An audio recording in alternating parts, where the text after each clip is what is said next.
जैसे ही हमारी हीरोइन को हमारे ग्रैंड ड्यूक की हालत के बारे में पता चलता है ना, वो जल्दी से भाग के उस नाइट के पीछे आती है। तो वो नाइट कहता है इस तरफ, लेकिन वहां पर बटलर और मैजिशियन भी खड़ा हुआ था। वो लोग कहते हैं योर ग्रेस, तो हमारी एनेट वहां पर भाग कर आई थी। वो कहती है हिज ग्रेस कहाँ पर है, मुझे बताओ। तो तब वो लोग कहते हैं एग्जैक्टली यहाँ पर हो क्या रहा है, हर ग्रेस को किसने समन किया। और मुझे नहीं लगता कि उनको इस बारे में बताना चाहिए, चीजें डेंजरस हो सकती हैं। तो वाइटली बटलर कहता है लेकिन मुझे लगता है कि हिज ग्रेस जितनी ज़रा पेन में है ना, सिर्फ ग्रैंड डचेस इनको बचा सकती हैं। तो हमारी हीरोइन कहती है इनोल मैजिशियन, मुझे बताओ आखिर यहाँ पर हो क्या रहा है। क्या असल में लोइस वो बर्जक स्टेट में चला गया, क्या उस पर फिर से वो दौरा तो नहीं आ गया। तो वो सोचता है क्या आपको पता था। वो अपने सर पे हाथ रखते हुए कहता है अच्छा, तो योर ग्रेस आपको उनके कर्ज के बारे में पहले से पता था। हमारी हीरोइन सोचती है आखिर हो क्या रहा है, क्या उसकी हालत इतनी जरा खराब हो गई है कि ये लोग यहाँ पर जमा हैं और कोई मुझे कुछ बता क्यों नहीं रहा। मुझे लगा था कि मैं हर रोज उनका क्रेविट बांधती हूँ, इसी वजह से जब भी हमारे हाथ टकराते हैं ना, मैं पूरी कोशिश करती हूँ कि मैं उनका माना वो रिलीव कर सकूँ। क्या इसके बावजूद भी ये कर्ज खत्म नहीं हो रहा। तो तब वो मैजिशियन कहता है माना रैम्पेज वो तो खुद इतना सरप्राइजिंग नहीं है, लेकिन अभी कुछ अरसे से ये सब कुछ रिपीट नहीं हो रहा था, क्योंकि जब भी ऐसा कुछ होता था ना तो मैं इंटरनल इंजरीज को हीलिंग मैजिक के जरिए ट्रीट कर देता था। इसी वजह से मुझे इस पैलेस में हायर किया गया था ताकि मैं इस ग्रेस को ट्रीट कर सकूं। तो हमारी हीरोइन कहती है तो फिर तुम यहाँ बाहर खड़े क्या कर रहे हो, आखिर हो क्या रहा है, तुम अंदर क्यों नहीं जा रहे। वो कहता है वेल असल में मसला ये है कि मेरा हीलिंग मैजिक इस वक्त काम नहीं कर रहा। तो हमारी हीरोइन कहती है क्या इसका मतलब है कि हिज ग्रेस बहुत ज्यादा तकलीफ में होंगे। तो बटलर कहता है इसी वजह से मैं बहुत ज्यादा शेमलेस था, इसी वजह से मैंने कहा कि आपको बुला के लाया जाए। हमारून कहती है बटलर, वो कहता है क्योंकि जब से आप आई है ना योर ग्रेस, हिज ग्रेस तो तब से एक बार भी बर्जक स्टेट में नहीं गए और मुझे लगता है 5 महीने से ज्यादा का टाइम हो गया है। इसी वजह से इस सारे वक्त में हिज ग्रेस तो बहुत ज्यादा पुरसुकून लग रहे थे। जब से मैंने उनको सर्व करना शुरू किया है ना, तब से लेकर अब तक जब भी वो आपके साथ होती है तो तब ऐसा लगता था कि वो कर्ज से अनइफेक्टेड है। इसी वजह से शायद इसी वजह से मुझे लगा था आपके पास वो पावर होगी जिसकी वजह से हिज ग्रेस का कर्ज वो खत्म हो सकता है, लेकिन शायद ये सिर्फ मेरे जैसे ओल्ड मैन की डिलीजन होगी, ऐसा कुछ नहीं होगा। तो तब वो मैजिशियन कहता है वाइटली अगर ये सच है भी फिर भी बहुत ज्यादा डेंजरस है, मैं भी हिज ग्रेस के रैम्पेज में उनसे डायरेक्ट कॉन्टेक्ट नहीं कर सकता, तो हर ग्रेस डचेस को वहाँ भेजना खतरे से खाली नहीं होगा। और क्या ये सारी बिल्डिंग सिर्फ इसलिए डिजाइन नहीं की गई क्योंकि ऐसी सिचुएशन होनी थी।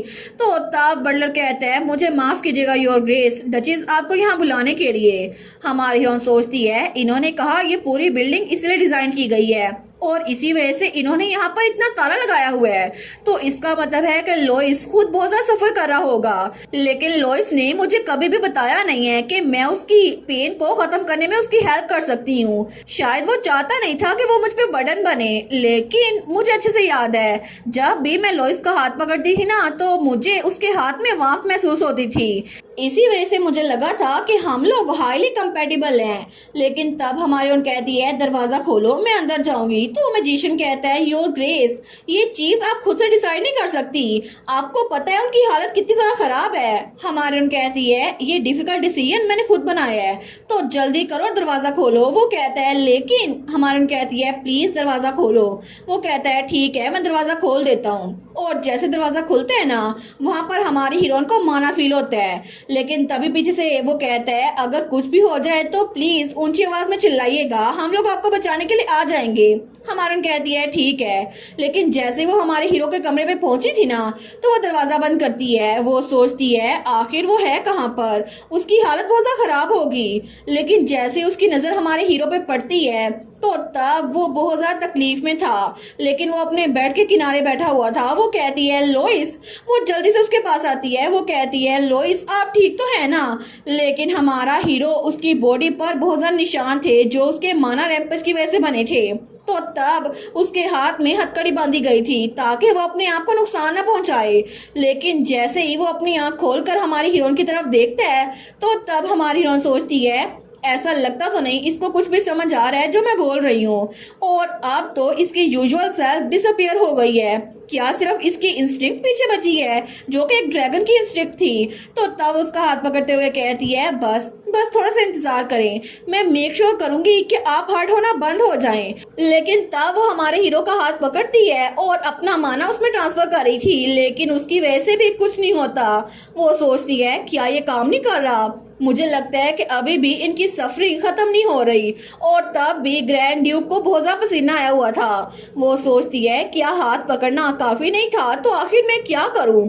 में भी जितना लार्जर एरिया होगा उतनी जरा इफेक्ट ज्यादा होगा। लेकिन अगर ऐसा ही है तो तब वो ग्रैंड ड्यूक की शर्ट खोलती है और तब वो उसकी तरफ बढ़ती है। वो सोचती है प्लीज ये काम कर जाए और तब वो हमारे हीरो को गले लगाती है। वो सोचती है मैं फील कर सकती हूँ कि एनर्जी ट्रांसफर हो रही है। ये तो पहले जरा ट्रांसफर हो रही है, जब मैंने हाथ पकड़ा था ना उससे भी ज्यादा। और ऐसा लगता है कि कॉन्टैक्ट एरिया को इंक्रीज करने से थोड़ी हेल्प मिलेगी। लेकिन ऐसा लगता तो नहीं कि इतनी जल्दी काम डाउन हो जाएगा। मुझे लगता है मुझे इसको पकड़े रहना चाहिए। तो तब हमारा हीरो उसकी आंखों से आंसू गिर रहे थे। हमारा सोचती है क्या इसको बहुत ज्यादा तकलीफ हो रही है। लेकिन ओरिजिनल स्टोरी जो मैंने पढ़ी थी उसमें ऐसा ही लिखा हुआ था, एक ड्रैगन का माना वो तो अपनी बॉडी में बार बार रेप्लिकेट होता है, लेकिन ड्रैगन की बॉडी में ये बर्दाश्त करना थोड़ा आसान है। लेकिन जब कोई इंसानी बॉडी इस माना को रेप्लिकेट करती है तो इंटरनल ऑर्गन्स वो तो बार बार ब्लड को बैकवर्ड फ्लो करते हैं, जिसकी वजह से बॉडी में इतनी तकलीफ होती है जैसे फ्लैश को बार बार फाड़ा जा रहा हो। लेकिन मैंने जब ये पढ़ा था मुझे तभी ये बड़ा इरिटेटिंग लगा था, और अब ये कितना तकलीफ दे रहा होगा। तो हमारे हीरो का माना अभी भी बिल्कुल खत्म नहीं हो रहा था। वो सोचती है इस सारे वक्त में क्या इसने अकेले बर्दाश्त किया, लेकिन क्या ये मुझे इस सब को देखने नहीं दे सकता था। मुझे लगता है ये सिर्फ मेरी बेवकूफ़ी थी। ये इस सारे वक्त में इतनी तकलीफ में था फिर भी इसने कभी मुझसे मदद नहीं मांगी। तो तभी थोड़ी देर बाद हमारे हीरो को थोड़ा सा होश आता है। तो तब जब वो सामने देखते हैं वो हमारे हीरोइन को देखकर कहते हैं एनेट। तो तब हमारी हीरोइन खुश हो गई थी। वो सोचती है क्या ये होश में आ गया। वो कहता है आप यहाँ पर क्या कर रही हैं। हमारी हीरोइन कहती है लोइस क्या तुम ठीक हो।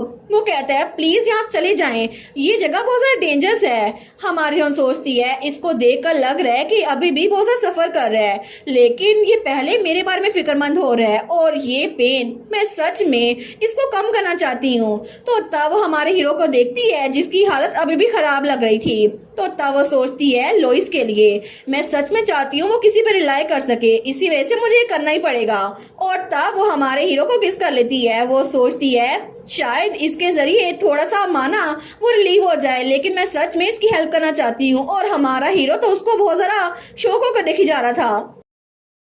और इसी के साथ ये वाला पार्ट यहीं पर ख़त्म। तो आप लोग बताइएगा आप लोग को ये पार्ट कैसा लगा, और वीडियो को लाइक और चैनल को सब्सक्राइब लाजमी कीजिएगा। बाकी वीडियोस का लिंक भी स्क्रीन पर नज़र आ रहा होगा, तो काइंडली उनको भी चेकआउट कर लें। और thank you so much for watching my videos. Stay safe, bye bye.